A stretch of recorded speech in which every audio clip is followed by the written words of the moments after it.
Spacebird Media.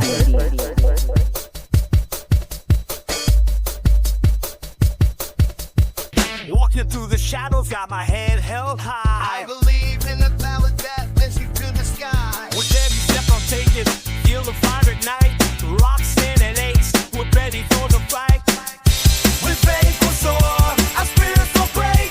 Together we'll rise for the dreams that we make. Unlimited style, unlimited faith, unlimited love, unlimited grace. Just you can be who you are, and when you are unlimited, you're a star. Welcome to Roxanne and Ace Unlimited. We're so glad to have you here. Ace and I, friends for a long, long time, and we dish it up, baby. We talk about what's happening in the world. Of course, we talk about our faith, Jesus. We cry, we laugh a little, and hopefully we learn a little. And tonight's no exception. We're going to be welcoming Dr. Craig Svensson. He is a big deal at Purdue University, and he's written a book. You know, we often tell people, well, you know, God can heal you. Yes, he absolutely can. But what if it's critical and it's long-term and it isn't getting healed? What do you do then? He has written about this, and I can't wait for his words of comfort coming up in our show. How are you, my friend? I'm doing great. Of course, you know, basking in the awesomeness of Valentine's. We want to say thanks to My Brother's Cup and to 4C Mortgage for making this week possible. I know you and I both we share Valentine's and anniversary together. So what was your highlight?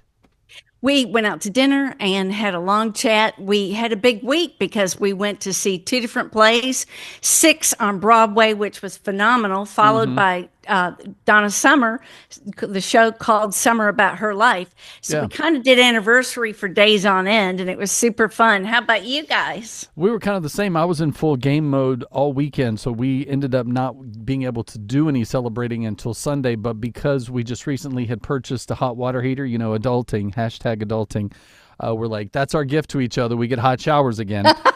So we just did the dinner like you guys. And I'm finding as Tony and I, the longer we're together, that's the thing we look forward to. Like the experiences, like you guys experiencing shows, we're kind of that same, like what's an experience or what's a dinner, a place we've either never been or a place we'd like to go, which what was funny is we got there thinking we were checking out this new place. And then we get there and go, oh no, we sat in that booth like 2 years ago, you know. So, you know, old age, kids, it does kick in and you forget things and you block them mentally. But yeah, I mean, and I did want to share the coolest thing where we were sitting.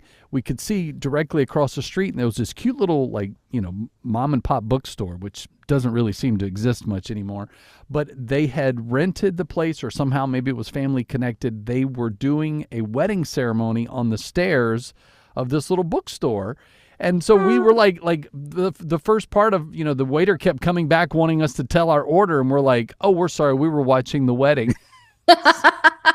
To which I wanted to go get cake because I was like, if we're going to watch the wedding, I kind of feel like we're there. So can we like go shake the groom and bride's hand and then, hey, we're just going to take this home, you know.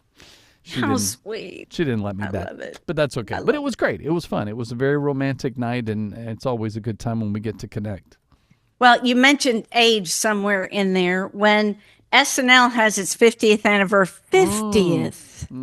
anniversary, and listen, if you couldn't see it, YouTube some of the segments, very memorable things. Bill Murray during the Weekend Update was phenomenal. You know, Tina Fey and Amy Poehler are always so funny. Every star that's a star was there, and Kevin Costner is seated next to Cher, who did have her young boy with her. But the rumors started, oh, there's something, because he's 71 and she's 78. I mean, hey, you know. But no, they're not together, so that rumor's been busted. Then Paul Simon singing with Sabrina Carpenter. Yeah.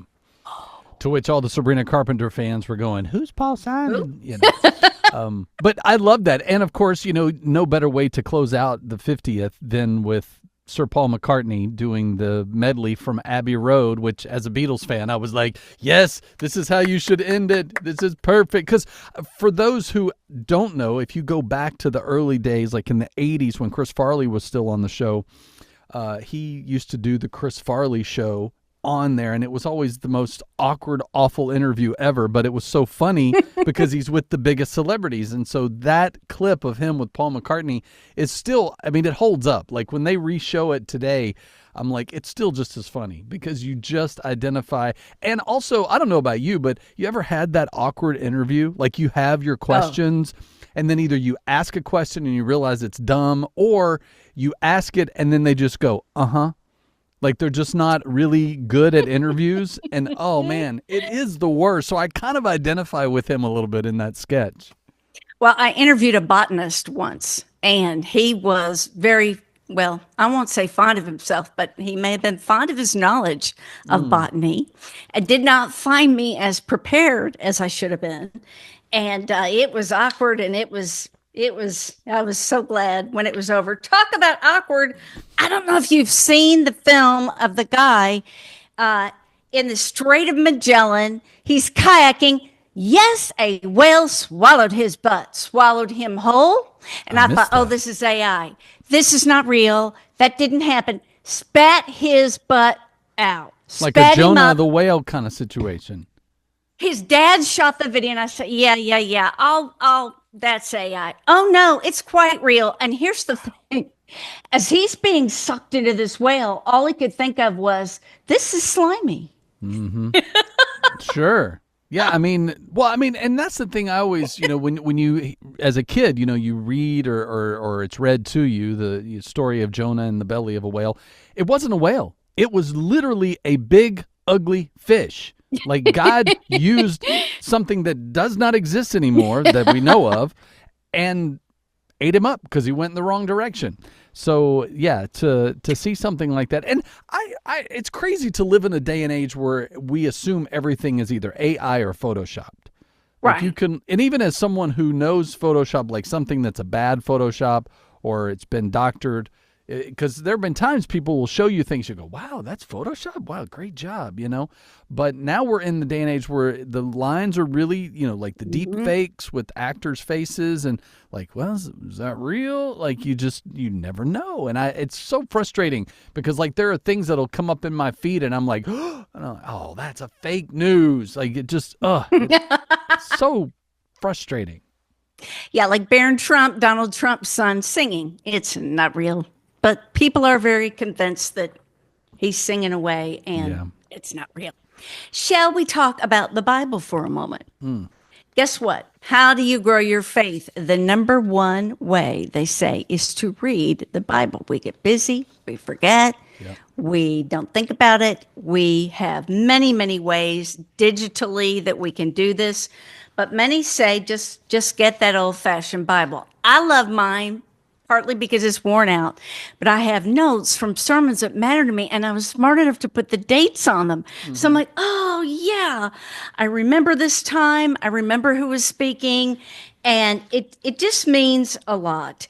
So there are numerous reasons why you should go about reading the Bible, but when you do, before you read it, say, Lord, what do you want me to learn from this particular scripture? And how it's different every time is pretty amazing. Well, and for those watching us on YouTube or Now Network, like this is my Bible I've had since I was 15 years old. Aww. So you can see, I don't know if you can see it, but like it has the tabs, there's plenty of notes in the margins. And what I love is being able to reread something and then see my notes from somewhere along my journey with God to see what I had written either in my initial time or at the time that it finally made sense, because again, we can read the Bible and go, what? And then we come back to it after we've grown a little and it kind of makes sense. But oftentimes I'll have non-Christians ask me, it's like, look, I don't know even how to navigate the Bible. Where do I start? I always start them with Proverbs because Proverbs is a nice little again, I'm not encouraging anyone to take the Bible out of context because I can do all things through Jesus and misread scripture, right? That's what I've always been taught. But we can understand it better if you just look at Proverbs from the standpoint of nothing about God. It gives you an understanding of who God is, of how we should live our lives. We all need a manual, right? It's this is not the greatest American hero where you're flying in the suit and you have no manual because you lost it. Like we have the manual for life. And so Proverbs to me is a great starter because it gives you the firmness, but yet the grace. And that's the side of God that I think oftentimes we miss. Well, we tell unbelievers that we meet in the street or those that just haven't read the Bible, start in John because it's like great PR for Jesus. You feel the love bouncing off the pages. Yeah. And then it gives you a real yearning to learn about the other three gospels and to go into how different they are. Luke being a doctor and sharing things from that perspective. And Matthew is a lot of precursors to what Jesus is going to do and when he arrives and what's going to happen with that. And so it's fun to think about just getting back to the basics of reading our Bibles as we redefine date night. You know, you and I were talking about date night, going to dinner. That's what we both did on our anniversaries. But it doesn't always have to be just going to dinner or just going to a movie. You can do some interesting things like go to an escape room. We're going to be going to see Jim Gafferty this Wednesday night. So go see some live comedy, see live music, go to a sports event. You know, when we went to Monster Trucks, I thought, you know, I'm a girly girl. I ain't going to like nothing about no monster truck. It's loud, it's dirty, and I got there and thought, this is the best. Honestly, if you have not gone to Monster Trucks, it's so much fun. Yeah, the visual is crazy. And that's the thing we've tried to, because Tony and I were, one of the things we talked about at dinner a couple nights ago was over the fact of like our favorite memories or thoughts of either with each other or the kids over the last year. And then when you think visionary of, okay, well, we don't see ourselves retired, but when we get to a point where we have more free time because the kids are out living their lives, where do we want to go? What do we want to do? And then setting the pattern to either save for when those days come or to be doing little things along the way so that we're adding to the experience. Because again, I love just reminiscing, right? I'm getting old and I want to be able to remember all the great and wonderful things and people in my life. But I love just, you know, especially when you've been with someone a while, either the way you recall it or getting their perspective on what they remember about it. You're like, oh yeah, I forgot that, you know, that we did that thing or saw or met that person or whatever. So it's always great to do that. And I love even too, we live in a day and age whether there's an app for like, you know, date ideas or books where it's like 365, you know, free dates or whatever. Like you don't have to break the bank to be able to do something different and still be consistent. But I always love to remind like couples before babies come into their lives, are like, what advice would you give me as a dad? I'm like, go on as many dates as you can before that baby comes and take as many naps as you can because you won't be able to sleep or date for years. That is so true. And one thing you want is to be in your own home when you bring that baby home. We were able to do that. What a joy, what a difference it made. Going from an apartment to a home, I'll never forget it. It was just, I just wept. And it was a teeny little house. It needed a lot of work, but it was our house. And dreams do come true. And if you've gotten to the point with how expensive things are, I mean, eggs are like $10. You know, and you're discouraged. I want you to call 4C Mortgage. I want you to talk to Turan. Yeah. You know, he makes dreams come true when it comes to getting into your home. Yeah, and what's cool too is you can look at just the price tag and go, we'll never be able to afford it. But he knows about special programs to help you get in with little to no down and then really to get it paid off in a way that is comparable to your income as you grow in that home. And of course, your family, it's always a peace of mind. It's not like, oh my gosh, now we have a mortgage. It's, hey, we have a mortgage, praise the Lord. And Turan loves to help you do that. So find out what you pre-qualify for. Of course, 4C, meaning for Christ. So he is definitely laying down the foundation from a biblical perspective on how to do business right. And he wants to build that relationship with you. So 4cmortgage.com or call 205-259-1656. So teachers are recalling the most ridiculous things parents have said to them. And some of these are just... Did I make the list? Did I say something I shouldn't have? I'm sorry. So a doctor makes an appointment to see the teacher and says, you gave my son a D in art. It's ridiculous. My son is a straight A student. She said, "Sir, your son does not complete his assignments. I was being generous with a D. He just won't do them." And then the doctor said, "I don't care about art or anything else. He is going to be a doctor, and you're going to help to make that happen. And you're changing that grade." And they went round and round. And I thought, dude. I mean, I don't even know that happens. Has a parent ever changed it because, a teacher ever changed it because a parent was like, "You're going to change it." And you're going to, come on. And I'm not going to get on my soapbox about participation ribbons and winning and losing and all that. But if you're enabling your child by helping them get through art, how are they going to get through medical school? You know, are you going to go to those professors and go, "He is going to pass incisions and you're going to make it happen"? Not when he's hacking up a leg. Come on now. And then there's the parent who said that their child learns best.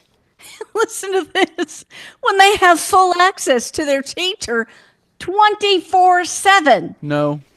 They wanted the teacher's phone number so at 8 at night, their baby could get nurturing from the teacher. Yeah, if you need full access, you're homeschooling. Like, do not waste my time. What? And then there's the parent who said that they don't have to teach their child morals because they're going to get that in school with you. You can do it. We're not going to do it. You know what's interesting, though? I think it's important. I will say this on behalf of teachers. I think and I think they know this, so I'm not revealing anything. But as the student who struggled, like I was a C student for the most part of elementary and middle school. It wasn't until high school that I realized that I had a morning brain and that I liked getting up early to do my homework and papers and studies. And I went from C's to A's by realizing that about myself, with my parents' help to realize that a little bit, because my mom's like, "Well, if you're not going to do your homework tonight, you just go to bed and you get up early." And it was actually in a moment of frustration that actually happened. And so I realized by doing my stuff in the morning, I was actually passing my classes. And my mom was like, "I think we just discovered something about how your brain works." and then, of course, fast forward into college, I applied that 100% and stayed on the, dean's list and all that good stuff. And that was such an eye opener. So I think it is important for parents to say, "Here's how my kid works," and explain that to the teacher, because the reason is not because you have access to the teacher at all hours of the night. It's that you as a parent can say, "My kid learns best this way." And then they go, "Oh, great. I can start doing this in the classroom, or I can start giving them this assignment." You know what I mean? Like, and I always love to work ahead. Like that's the way I am even work-wise. Like, what can I do to be 4 weeks, 2 weeks into the future so that my load now is lightened, rather than knowing that in 4 weeks when I've got a lot going on and I can't do everything on time, I don't want to slip into anything. So I don't know. There is a dynamic that parents can learn from these stories. Like, don't be like this.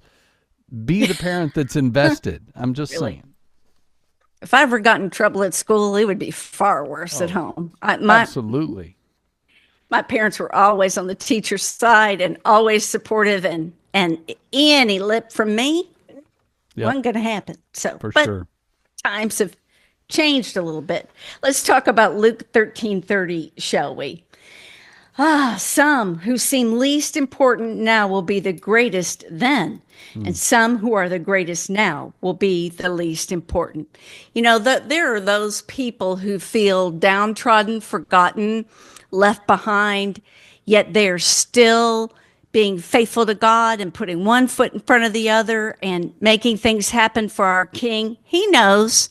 He sees your efforts. And I believe turnaround is right around the corner. And here's something, I like to remind people. God promotes you. He knows your heart. Yeah. God promotes you. He sees your pain and he sees your trials. And he sees those people that get bullied, not just as children, but as adults. Yeah. Well, I saw this week where gone are the days of people chasing the corporate ladder, that now the balance of work and life, like that, is more important. But what they pursue is opportunities. So as an employee, if you're the question asker, if you're curious, "Hey, I saw that we handled this project or this client this way. Why is that? And then they see that you're curious as to how the management is run. That not only puts you in a place of promotion, so it's not so much a ladder, but an opportunity to be a part of those decision making, because you're like, oh yeah, I could see that. And maybe in the future, what about this? And then they go, oh wow, we had not thought of that. So it lets them see who should be at the table of leadership, and it moves you in, and then it doesn't rock your, life work balance, right? And so then we're not chasing the title, we're not chasing the paycheck. It's God's hand of promotion saying, here, this is the thing I'm leading you to. Go, do, be fruitful. And a lot of people fear speaking up. They don't want to public speak ever. They don't want to say anything in a meeting. Yeah. But your opinion matters. You count. You have value. And when you add to the value in the room, like you were saying, Ace, promotion is right around the corner. So stick your toe in the water and give it a try. Speak out. What you say matters. Amen. Some bad habits that are keeping us from crushing our goals. See if you can identify with any of these. When we spend too much time scrolling on our phone, we say, I'm just going to do it 5 minutes. And then we find we've been sucked into a vortex of liking everybody's stuff and commenting and being there a while, lingering. Yeah, nothing's worse than the bedtime dead scroll, and then you see something that like gets you worked up, or you or I won't say accident. You check your phone at like 3 a.m. when you had to get up for a potty break, and then you're like, "Why did I open my phone?" Like because then your brain's thinking about the thing you saw or read that is riling you up, or it's like or the email that you shouldn't have checked. I mean, that's the thing is.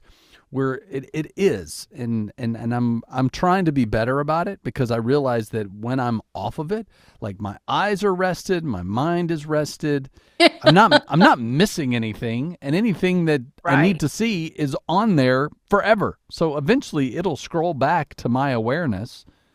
Just When we binge watch TV, Wayne said, it's the final season of Cobra Kai, and I watched 5 in a row, and I thought, oh yeah, that's Ace. Oh, I binged it the first day, so absolutely. I did everything minus putting on my own gi and putting a headband. Like, I was so excited for that finale. Yeah. So, Wayne, you do you, baby. Yeah, letting other people take up space in our head, like we worry too much about what they think of us, and then we think about the conversation and what we said, and did we say it right, and then we ruminate about it, and that's a lot of lost time. Yeah. Spending time with people that you really don't connect with. Your time is something you can't get back. Right. So we need to prioritize the time we spend in relationships. Amen. And then making excuses for why you keep doing the same things. That can keep you from your goals. Like, what's life without a little bit of ice cream? That's true. And I will say too, at some point you run out of excuses. Like that's the people are quick to onto that when you're like, well, but I will say too, as someone who has a very busy life, the downside to that is everyone thinks that you're so busy that they don't invite you to things. Or like when you do call and try to connect with someone, they're like, well, hey, I know you're busy. I'll let you go. I'm like, I called you, brother. Like I'm reaching out to you. Like, slow down, And so, yeah, I mean, the world is never not keeping us busy, but we can cut out what's important so that we're really giving it our undivided. Absolutely. All right, can you imagine? This is like the worst. This is a true story. I have fretted over this story. There's a woman in England, 2 years in her little, they call them flats, and she could hear scratching, and she could hear something moving above. And she thought, well, I'll get to that. I'll call. Yeah. I'll get to it, and got busy. And then one night, she's literally in bed, and rats ate through part of the plaster in the ceiling. Oh my goodness. I can't imagine. Like that, the closest to that I can even remember when we lived in Tallahassee, we had rats in our ceiling. And I knew that I could hear, like you hear that, kind of thing going on there. And when I called the landlord and they're like, well, we'll just come put some traps in the ceiling and it'll be fine. Okay, it's fine until you're home when one of them gets trapped in there. Like, it wasn't there to hurt them, but it was enough to, like, I guess, scare them.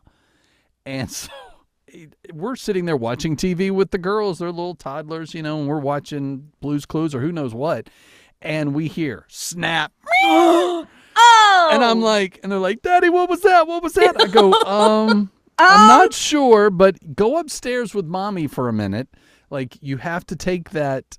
And of course, I'm picking up the tile and I'm sliding the trap into, a small wastebasket and taking it quickly out of the house. And I call the landlord. I go, come get your trap. It's by the door. And that was nasty. Don't ever do that again. So I feel for this woman. So let's, whew. I just can't. The one little mouse that got by me when I was reading the news at a radio station is enough. And I stood on top of the chair and I called the boss. I said, I cannot broadcast until someone gets in here and takes this mouse out. There will be no news. I can't do it. It's in here somewhere. Please come and help. So that kind of reminds me, did you see the video that was trending this weekend? It was of an amazing vocalist. I had never heard of her, so she's an indie artist, but she's in the studio recording, like the microphone's right here and she's singing, and then water starts to drip down into the studio from the high vaulted ceiling. And while the music is still playing and the people are in the booth unaware of what's happening to her, she starts making up lyrics like, the rain is falling from the sky. Like, she's like, it is the funniest, most professional thing I've ever seen. Like, she didn't stop. And then finally, when it got to the break in the song, she's like pointing like, look at this gushing water coming from the sea. It's like, man, talk about the show must go on. That's the way to do it. That was absolutely fantastic. Yes, part of the costume of the main Donna Summer character, there are 3 of them in the show. Mm-hmm. I mean, it popped off and it rolled, and I thought, okay, she can't leave it. You start fretting about it. Oh, sure. This is why one of the reasons I love live theater. Yeah. And I thought someone will step on that and they will break their leg. And she just very elegantly reached down, got that thing and went right on. I'm like, go girlfriend. It was awesome. Imagine starting your day with a coffee that changes lives. Say hello to Roxanne Blend. With creamy malty aromas and hints of caramel, pecan, and butterscotch, Roxanne Blend is crafted from the finest Arabica and Robusta beans. Perfect for espresso or your favorite cup in the morning. At My Brother's Cup, every purchase supports medical and humanitarian missions, helping victims of trafficking. Enjoy quality, care, and a cause you can believe in. Visit mybrotherscup.com and make a difference with every sip. Roxanne Blend. Great coffee, greater good. Roxanne and Ace Unlimited, good to have you with us. Our guest is the Dean Emeritus of Pharmacy at Purdue University, as a graduate of Vincent University, Indiana. Yes, pretty cool. He is the author of over 100 scientific publications and several books, including the one that we're going to discuss tonight, When the Hurt Won't Heal. What a great title for a book. This is a biblical perspective, and a lot of research went into it. It's really exciting to have him here. We welcome Dr. Craig Svensson. Hi there. Hello. It's a pleasure to be with you. So I'm going to actually just start from a personal perspective. My mom, who's in her 60s, has a good handful of things that either the doctors don't know what's wrong, or she's been dealing with them so long, it's just become a part of her day. And she's like, I don't know why God chooses not to heal me, but I'm still here, so he clearly has a purpose. How do you, I know she's not alone in that, but as her son, it is frustrating because I don't really know what to say to her when you're talking, decades that she's had some of these chronic things. Research actually shows that caregivers have more depression and anxiety than patients. Wow. In other words, the people around them that love them and watch them walk through difficult journeys often suffer emotionally, spiritually, in very significant ways. So it's not surprising to hear you say that. And I think the question why is something that people always struggle with, right? Mm-hmm. But it's an answer we'll probably never have this side of heaven. But we know that God has a purpose in it, and he always does. I think that's why it's important to recognize that that God is sovereign. But it's not just that he's sovereign, it's not just that he controls everything, but he's our heavenly Father, and he loves us. And we're assured in Romans 8:28 that he has a purpose for everything and that he will use it for our good and glory. And we struggle like Job at times when we have these unanswered questions of the why behind suffering. But what we need to do is be able to try to move from turmoil to trust and realize that through history, followers of Jesus have found their comfort and help in him because, let's face it, we have a high priest who is touched with our infirmities, right? He understands, he knows, and we can rest in that. The book focuses on 4 main spiritual challenges of living with this persistent suffering. Could you tell us a bit about that? Sure. I think maybe as a touch point for that, it's important to realize that when you're living with a chronic illness, it's really different than an acute illness. You know, an acute illness, I have a sore throat, I've got a foot that hurts, and maybe that's going to stop me from doing some things for a while, but I'm going to get better. Life will return as it was. But when you're living with chronic illness, life is not going to return to as it was. In fact, things might get worse. And because of that, it moves from a physical issue to a spiritual issue. And it challenges us spiritually in many different ways. First of all, people will experience guilt often. They'll ask, is this suffering because of sin? Is this what has brought it? Or they may even experience guilt because now they can't do the things they used to do. And they feel guilt about not being able to help their spouse, help their children, their dependency on people. The second area that people often struggle with is anger. Because, as you had indicated, people will pray and ask that God relieve their suffering. And when he doesn't, we feel there's an injustice. Why am I having to live with that? So anger is a big part of struggle. Another area is where people can have fear of man, the fear of being judged by others. In fact, if you talk to people living with chronic illnesses, they'll tell you that's one of their greatest struggles, being judged by other people. And then finally is anxiety and worry, but particularly about the future. What happens if I lose my mobility? Will I have enough money? Who will care for me? What happens if I can't work anymore? All of those questions, this fear of the future. And when you realize that you're going to face all these spiritual struggles, you've really got to be intentional about living with a chronic illness. And that's where, thank the Lord, he has given us his word, where we can find much help and hope to ground us in the midst of all of those struggles. Yeah. And I think, too, as someone who's watched his own parents, my dad's had his issues, like watching God heal through in moments when it might not be the healing they thought they would get, but it's some semblance of that, recognizing what God has done, or through modern medicine, what he has allowed for something to happen, still seeing that as his hand as a miracle. Amen. You know, an enduring trial will either make us bitter or it will make us better. Right.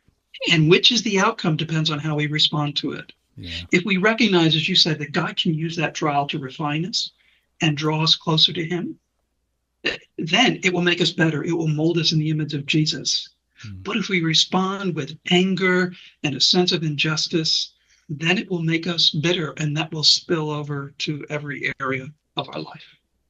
But it is the big question, you know, when we debate atheists or try to talk to someone about God, and they're like, if your God is so good, then why is there human trafficking? Why are there tsunamis that drown people? I mean, the number, I mean, you could go on. Why is there cancer, the big scary sea that so many people die from?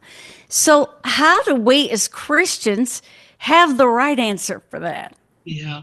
Well, sometimes, of course, people are asking that question, not because they really want the answer. It's to dismiss the conversations, that they don't want to go further, right? But it is a legitimate question to ask. And if people are truly seeking an answer, the simple reality is we live in a broken world. It all goes back to Genesis chapter 3. God created a world perfect for man and women to flourish in.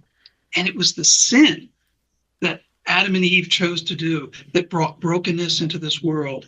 And as Genesis tells us, the world doesn't work the way God designed it anymore. It is broken. And every trial, every tribulation, every evil that we see, there's a thread that traces all the way back to Genesis chapter 3.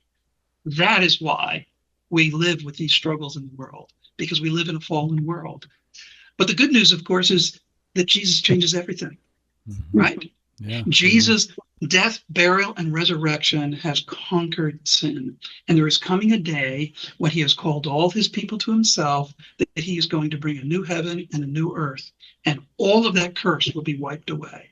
But until then, as Jesus said, in this world, you will have tribulation. Yeah. Well, and I try to find encouragement when, things go wrong with my body, even at my age. I'm like, okay, Lord, you're putting me in this because either I'm ready for what's coming, but then I try to make the most of the opportunities of the conversations you have with doctors, nurses, other people in the waiting room, because again, I'm also a very private person, so I don't really like to talk about what's going on with my body. My wife even has to drag it out of me most of the time. But in that, it's only because what's happening is you're so vulnerable. It puts you in a place which is great with God, but with the rest of the world, people, it's you don't want to be defined by what's happening to you. Of course not, but we realize how it can change is if maybe I can just open my Bible here to the book of James and remind us of what James says about how we should respond to these things. In James chapter 1, verse 2, he says, "Count it all joy, my brothers, when you meet trials of various kinds. For you know that the testing of your faith produces steadfastness. And let steadfastness have its full effect, that you may be perfect and complete, lacking in nothing." In other words, when we go through these trials, God isn't doing something to us. He's doing something through us. And what he's doing is he's molding us in the image of his dear son. And as you point out, that actually gives us an opportunity to show forth the light of Christ to those who are caring for us. Yeah. Whether you're talking about medical providers or others, that when they see Jesus shining through us, they can recognize there's something different about this person, right? They're responding to this trial in a different way than I usually see. And that can perhaps even open doors of opportunity for testimony for Jesus. Well, when your misery turns into ministry, Yes. I went to see a woman speak, and she had breast cancer. It nearly killed her. And then she says, the best thing ever happened to me in my life. And I said, lady, you've lost your mind. But you know what? All of the thousands of women that she's mentored and encouraged and been by their bedsides and shared intimate photographs of her hairless and vulnerable. If Jesus isn't in the middle of that, I think people look at that and they say, oh, there is a God. Look at this woman. Yeah. Yeah. Probably, I'm sure you and your audience have heard of Johnny Erickson Tata. Yes. She had a diving accident actually that occurred close to my childhood home and was left quadriplegic. And at the 50th anniversary of being in a wheelchair, she could thank God for that wheelchair because it has given her a platform that she otherwise would not have. And we can do the same in our own smaller ways. Yeah. The book is called When the Hurt Won't Heal, Living with Chronic Illness, and Craig Svensson has been our guest. Thanks so much for your insights and wisdoms today. Hey, it's a delight to be with you.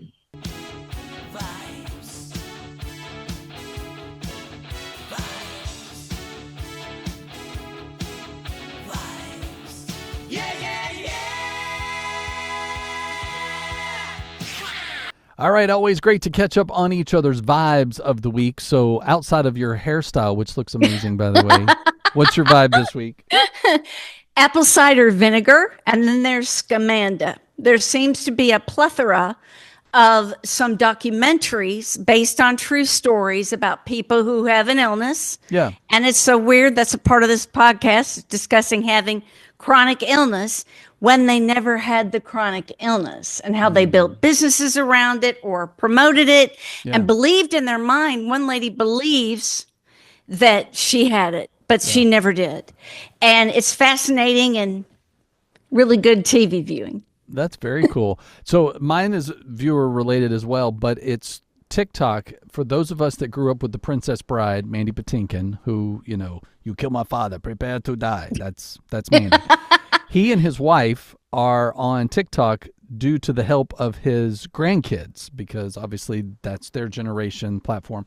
And he puts them in an interview segment where they'll be sitting at the kitchen table eating cookies or having tea or whatever, and they'll just ask him questions about pop culture or life or movies or whatever. And they're the most endearing couple. Like, they are like hashtag relationship goals, as far as like when you get older and you just got your kids and grandkids around you. Just the sweetest, and every once in a while he'll kind of go into his, Princess Bride character just for the fun of the fans that are watching him. But just such, like, every time I'm watching it, my wife will go, "Are you watching Mandy?" And she'll come in the room and she'll go, "Let me see it. Send it to me. Send it to me." So you have to check it out when you get some time. But thanks for joining us. Thanks, of course, for our friends at My Brother's Cup and 4C Mortgage for making it a reality. Have a great weekend. Roxanne, I love you. Love you. You've been listening to Roxanne and Ace Unlimited. To make sure you don't miss future shows, you can subscribe anywhere you like to podcast and catch up on anything you've missed.